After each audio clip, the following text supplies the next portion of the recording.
amigos, Deus abençoe todos vocês. Que o Espírito Santo venha nos ensinar a entender a sua santa palavra. Que o Espírito Santo venha abrir o entendimento para que nós todos possamos entendê-lo. Dá licença aqui um instantinho. Eu gostaria de... Nós temos falado sobre a fé sacrificial. A fé que obriga a gente a sacrificar o nosso eu, a nossa vontade, as nossas paixões, sacrificar os nossos sonhos pessoais para fazer, então, a vontade de Deus, inclusive sonhar os sonhos dele. E isso é uma questão de fé pessoal.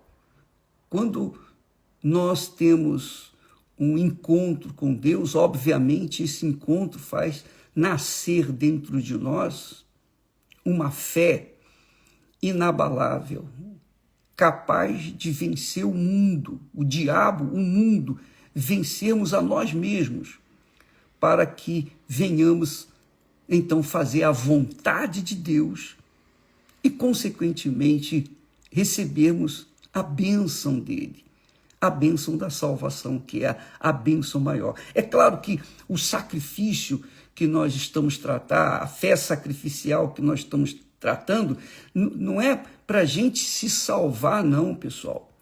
Presta atenção.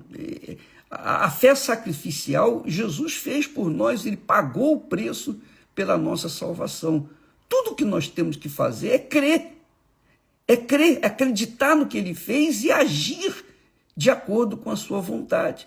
Então, esse sacrifício vicário foi único e definitivo. O ladrão na cruz não precisou negar a sua vontade, não precisou nada. Ele morreu e foi salvo, mesmo não tendo nenhum mérito, porque ele creu em Jesus na última hora, ele foi salvo e depois morreu.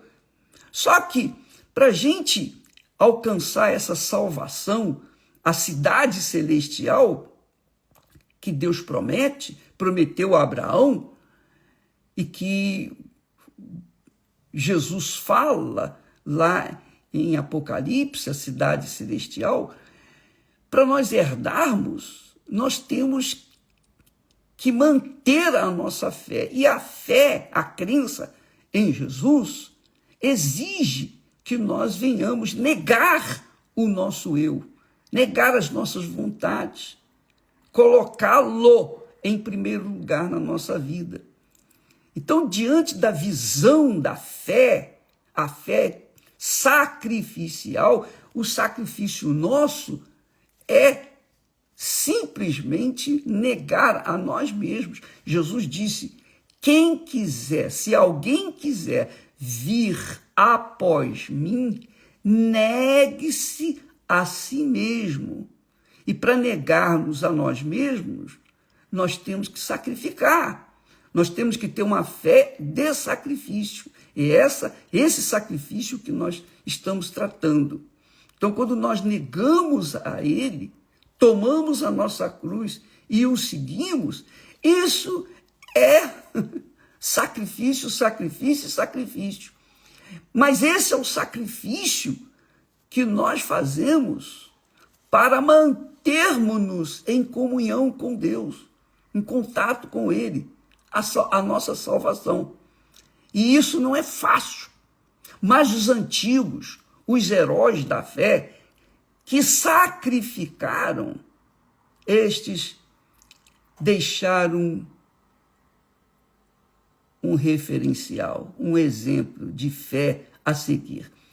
Então, quando você lê lá em Hebreus capítulo 11, fala da fé, dos heróis da fé.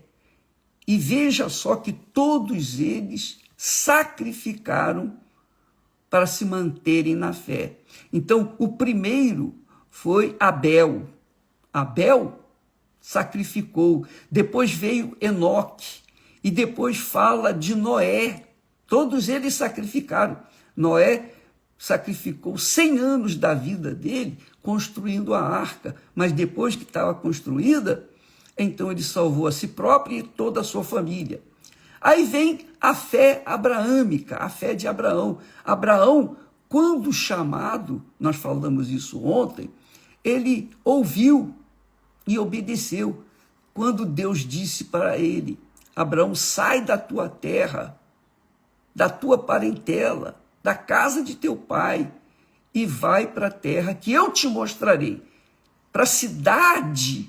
Ele estava falando, para a cidade que eu te mostrarei, o lugar que você vai viver a eternidade. Deus não estava falando com Abraão que ele iria para uma cidade, que ele iria aqui na terra, que viveria o resto da eternidade. Não. Ele estava falando da construção, da edificação de uma cidade que ele, Deus, é o artífice e é o construtor, a Nova Jerusalém. Então Abraão teve esse entendimento, que ele iria sair, deixar a parentela, deixar os seus pais, a casa de seus pais, deixar tudo para trás. Ele estava com 75 anos, não era criança, e tinha que sair.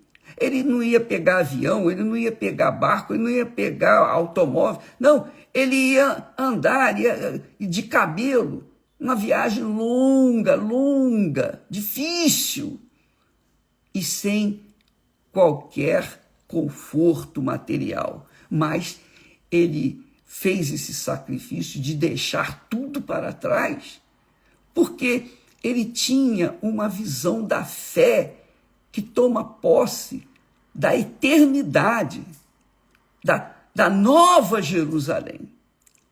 Porque, como diz o texto sagrado, diz que pela fé, Abraão, sendo chamado, obedeceu.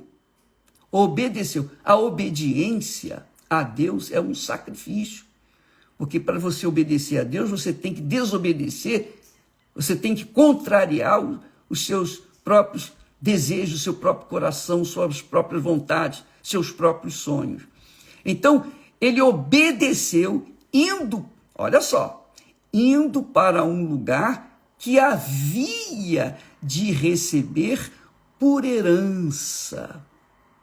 Capítulo 11, versículo 8. Pela fé, Abraão, sendo chamado, obedeceu, sacrificou, indo para um lugar que havia de receber por herança. E saiu sem saber para onde ia. Ele tinha sua vida completamente estável, mas largou tudo para trás. E pela fé, continua dizendo assim, pela fé habitou na terra da promessa, como em terra alheia, terra da promessa, mas habitou lá como em terra alheia. Ele estava vislumbrando a terra, a cidade celestial, morando em cabanas com Isaque e Jacó, herdeiros com ele da mesma promessa, a cidade celestial. Porque esperava, olha só que bacana, porque esperava a cidade que tem fundamentos. Esperava a cidade que tem fundamentos, da qual o artífice e construtor é Deus. Então, por favor, entenda essa palavra. Capítulo 11 de Hebreus, versículos 8, 9 e 10. Abraão deixou tudo para trás. Abraão deixou tudo para trás, porque esperava a cidade que tem fundamentos, da qual o artífice e construtor é Deus, é o próprio Deus. Então, ali, ele foi nessa fé, andando, caminhando para essa terra prometida, para esse lugar para essa cidade que tem fundamentos, porque qualquer cidade deste mundo, os fundamentos são a terra, não é? São as construções. Mas quando vem umas bombas, quando vem mísseis, destrói tudo. Até mesmo aquelas casas que estão lá embaixo no buraco, enterradas na terra, elas são destruídas. Mas a terra, ou melhor, a cidade que tem fundamentos, da qual Deus é o artífice e o construtor, ninguém pode destruir.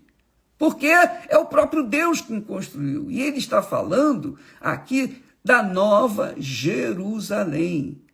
A Nova Jerusalém.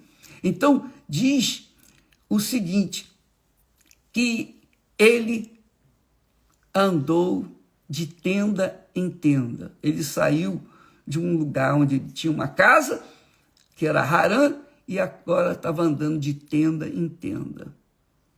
Mas ele sabia que lá na frente ele iria entrar na cidade celestial, a cidade que Deus havia prometido. É extremamente importante que você tenha essa noção, porque lá em Apocalipse, Jesus fala, a quem vencer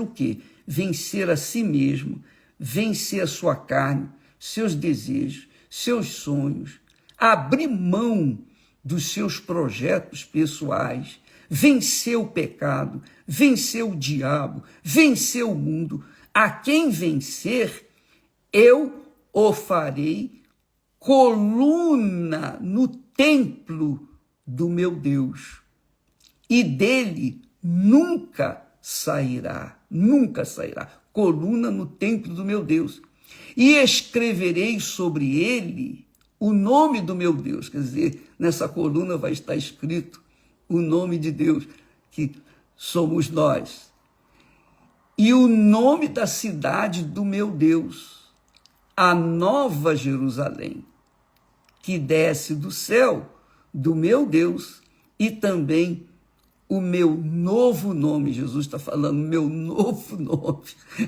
Muito forte isso.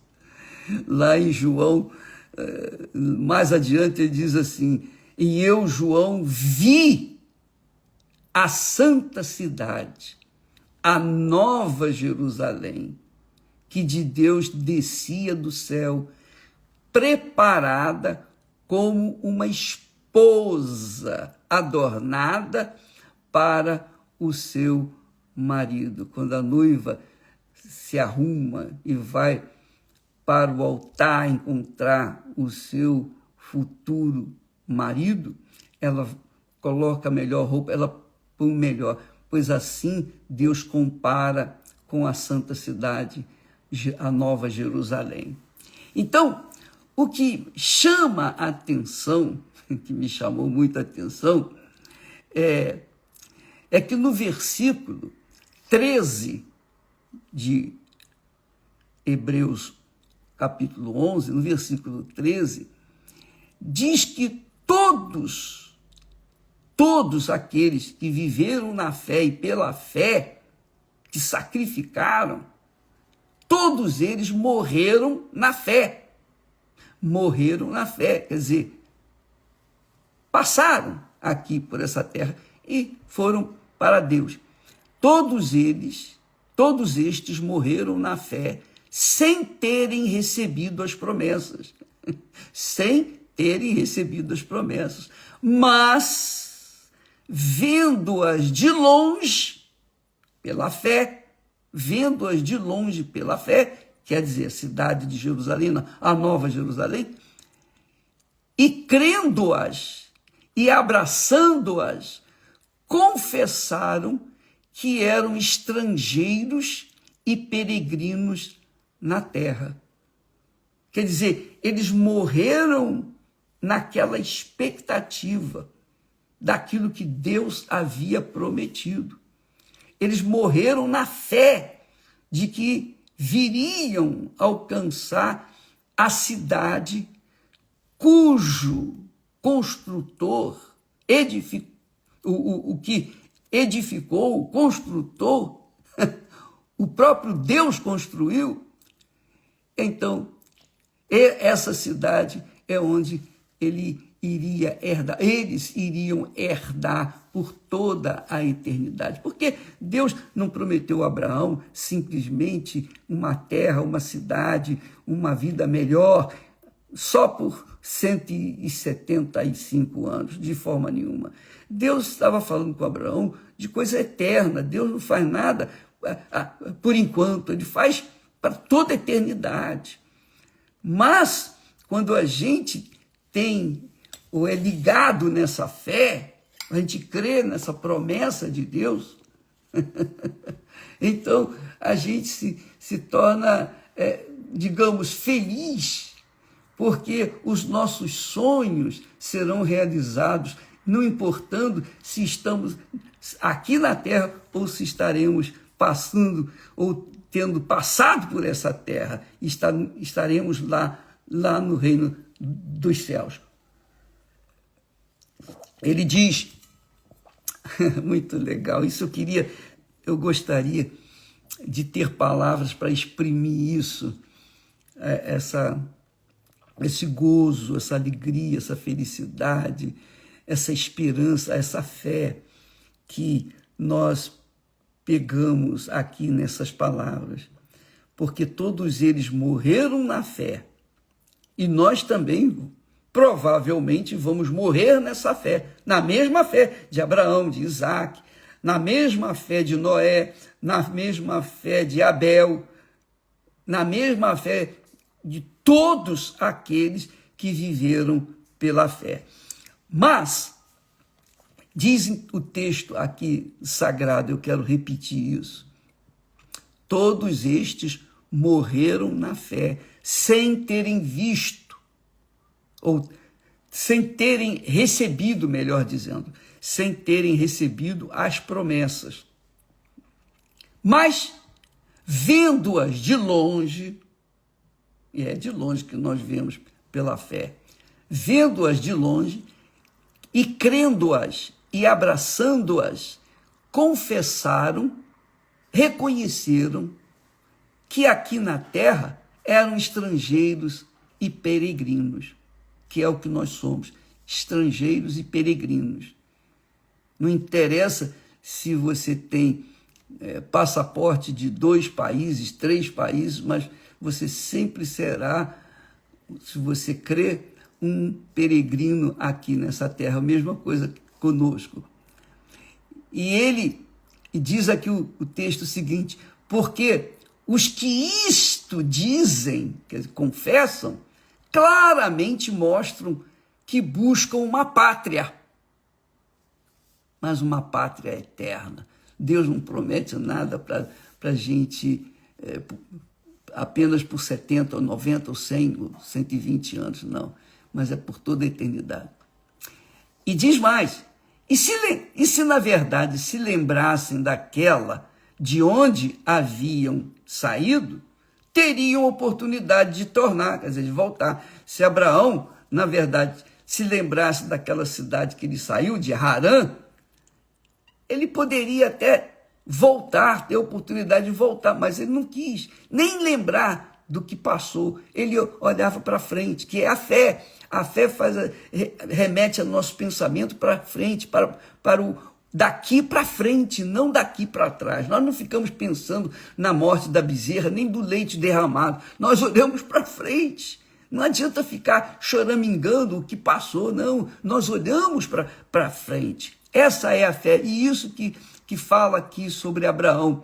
E, na verdade, se lembrasse daquela terra de onde saiu, que era Harã, ele teria oportunidade de voltar. Mas ele nem lembrou. Ele não queria nem saber, ele olhava para frente.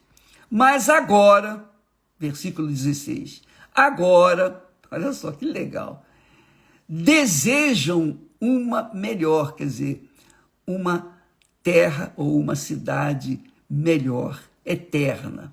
Isto é, a celestial. Presta atenção, por favor, nisso.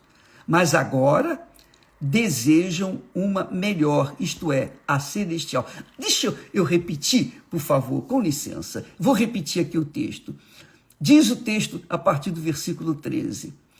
Todos estes heróis da fé, estava se referindo a Abraão, Noé, todos aqueles que foram fiéis a Deus, eles dizem, todos estes morreram na fé, sem terem recebido as promessas. Realmente não receberam, mas eles morreram naquela fé.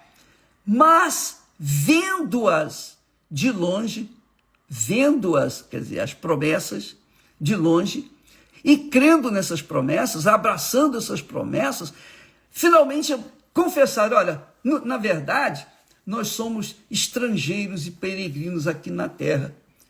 E se nós lembrássemos da nossa terra, de onde viemos, nós poderíamos voltar, teríamos oportunidade de voltar. E eu falo como se fosse Abraão. E se na verdade lembrassem daquela de onde haviam saído, teriam oportunidade de voltar. Mas nem esqueceu. Abraão olhava para frente, andava para frente. O Espírito Santo dirigia para frente. Mas agora, desejam uma melhor. Está se falando da cidade. Está falando aqui de uma cidade eterna. Que ele tinha visão. Ele tinha visão, que Deus lhe havia dado a visão da nova cidade, a cidade que ele, Deus, era o construtor, o edificador. Mas agora desejam uma melhor, quer dizer, essa cidade. Isto é, a cidade celestial. Por isso é forte, por isso, essa loucura, por causa dessa loucura da fé, por isso também Deus não se envergonha deles. Deus não se envergonhou deles. Deus não se envergonha daqueles que mantêm essa fé na cidade de um dia morar eternamente com Deus na cidade celestial. Por isso também Deus não se envergonha deles, de se chamar seu Deus, porque já lhes preparou uma cidade. Quer dizer, Deus não se envergonha daqueles que creem nas suas promessas, daqueles que olham para frente. Mesmo tendo exemplo dos heróis do passado, os heróis da fé do passado, que morreram nessa fé, não viram aqui na terra, mas reconheceram que enquanto estavam aqui, por causa dessa fé louca, sacrificial, que para o mundo é louca, é estupidez, para o mundo é estupidez, é fanatismo, mas não para nós.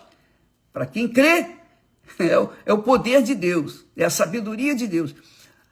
Então, todos estes morreram na fé sem terem recebido as promessas, mas vendo-as de longe, creram, abraçaram e confessaram e assumiram o caráter de que somos estrangeiros nesta terra, somos simplesmente estrangeiros e peregrinos, porque nós estamos caminhando para a cidade celestial. Por isso também Deus não se envergonha deles, de se chamar seu Deus, porque já lhes preparou uma cidade. E aí continua, pela fé ofereceu Abraão a Isaque, quando foi provado. Quer dizer, a fé seguida de um sacrifício, que para o mundo é loucura. A religião, ou as religiões, não tratam do sacrifício ligado à fé. As religiões tratam de sacrifícios ligados às religiões. Mas a fé inteligente, a fé abraâmica, a fé dos heróis da fé, trata-se de um sacrifício aqui na terra pela cidade celestial, por essa cidade que Deus havia mostrado para Abraão, havia falado para Abraão. Ele via de longe essa cidade. E ele largou a cidade que estava, ele deixou certo, digamos assim, como diz no provérbio popular, deixou certo pelo duvidoso, mas não é duvidoso. Ele deixou aquilo que ele via com seus olhos, pegava, tocava, para abraçar aquilo que ele cria, porque saiu da boca de Deus, é a palavra de Deus. Por isso, Deus não se envergonhou deles. E Deus não se envergonha daqueles que têm a mesma fé, que seguem a mesma fé. É o que Jesus disse. Jesus disse a mesma coisa em outras palavras. Se alguém quiser vir após mim, negue-se a si mesmo, tome a sua cruz e siga-me. Porque quem quiser salvar a sua vida aqui na terra, vai perdê-la. Já estou profetizando, disse Jesus. Vai perdê-la. Mas quem perder a sua vida por minha causa, ganhá-la-á por toda a eternidade. Então, isso se chama fé inteligente, fé no Deus vivo, no Deus invisível, no Deus intocável, no Deus que você não sente, mas você crê nele porque você crê na palavra dele. E quem crê na palavra dele, crê nele. É a mesma coisa, quem crê em Jesus, Jesus morreu por nós, não é verdade? Quem crê em Jesus de verdade, assume essa fé em Jesus, crê naquele que é justo. E quem crê no que é justo, morre por ele, morre com ele, morre na justiça, é justificado, é perdoado, é lavado no sangue dele e herda, tem o direito, o privilégio de herdar a eternidade. Esta cidade santa que aqui fala no texto, no versículo 10, a cidade que tem fundamentos, da qual o artífice e construtor é Deus, que vem se confirmar lá em Apocalipse, que diz: a quem vencer a si mesmo, vencer o mundo, vencer o diabo, vencer o pecado, vencer tudo. A quem vencer, eu o farei coluna no templo do meu Deus. Jesus é que está falando isso. Eu o farei coluna no templo do meu Deus, e dele nunca sairá, nunca mais sairá. E escreverei sobre ele o nome do meu Deus, e o nome da cidade do meu Deus, o nome do meu Deus, o nome da cidade do meu Deus, a Nova Jerusalém, que desce do céu, do meu Deus, e também o meu nome. Veja só, aqueles que vencerem, presta atenção, se você vencer, amiga e amigo, se você tiver essa fé, a fé sacrificial de dar a sua vida por aquilo que Deus prometeu, se você vencer, se você passar, se você for promovido para a eternidade, você vencer, então você vai ser coluna no templo do meu Deus, disse Jesus. E não só isso, eu vou escrever o nome do meu Deus em você, e o nome da cidade do meu Deus, a Nova Jerusalém, e também do meu nome novo. Aleluia. A quem vencer, eu o farei coluna no templo do meu Deus, e dele nunca sairá. E escreverei sobre ele o nome do meu Deus, e o nome da cidade do meu Deus, a Nova Jerusalém, que desce do céu do meu Deus. E também o meu novo nome. Deus não se envergonha daqueles que têm essa fé sacrificial. Essa é a fé Esse é o sacrifício maior. Quando se fala em ofertas, oferta de sacrifício, etc., as pessoas pensam em dinheiro, pensam em propriedades, pensam nas coisas físicas. Deus quer a sua vida. Ele quer a sua vida. Ele não quer as suas coisas, não. Ele é dono de tudo. Ele quer a sua vida, porque se ele não tiver você, o que adianta você ter tudo nesse mundo? Jesus nos disse isso. O que adianta você ganhar o mundo inteiro e perder a sua alma? Deus não quer uma alma perdida, ele quer a alma salva. Mas essa alma salva depende do sacrifício de si mesmo. Ela tem que sacrificar-se pela fé no Senhor Jesus. E fé no Senhor Jesus não é religião. Fé no Senhor Jesus é vida. É você andar de acordo com a sua palavra. É andar de acordo com as suas normas, das suas regras, das suas leis. É o que Jesus fala. Ele diz, buscai primeiro o reino de Deus e a sua justiça. Quer dizer, viver na justiça, no que é certo, fazer o que é certo. Buscai primeiro o reino de Deus e a sua justiça, e todas as demais coisas serão acrescentadas. Então, amiga e amigo, vamos falar mais a esse respeito amanhã, se Deus assim o permitir. Que Deus abençoe a todos, em nome do Senhor Jesus. Amém.